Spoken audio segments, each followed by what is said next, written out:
Friends. நாம் இப்போ நோய் தடுப்பது எப்படின்றத பற்றி, நம்ம உடம்புல இம்யூனிட்டி எப்படி பூஸ்ட் பண்ணிக்கணுன்றதை பற்றி பார்த்துட்ருக்கோம். ஆட்டோமேட்டிக்காக கடவுள் நமக்கு ஒரு அற்புதமான இம்யூனிட்டி சிஸ்டமை கொடுத்துருக்காங்க.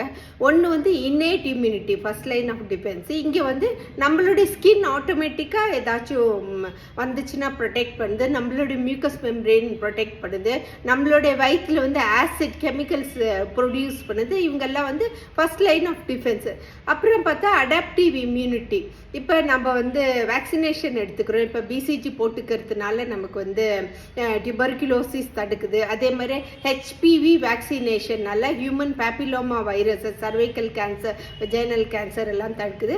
அதே மாதிரி MMR, measles, mumps, rubella, diphtheria, pertussis, tetanus, இதுக்கெல்லாம் வேக்சின்ஸ் கொடுத்துருக்காங்க. இதை எடுத்துக்கிட்டோம்னா நமக்கு இன்னேட் இம்யூனிட்டி வருது. ஸோ நம்ம வேக்சினேஷன் கொடுத்து நம்மளுடைய ஸ்கின்னை நல்லா வச்சு நம்மளோட இம்யூனிட்டியை டெவலப் பண்ணிக்கலாம்.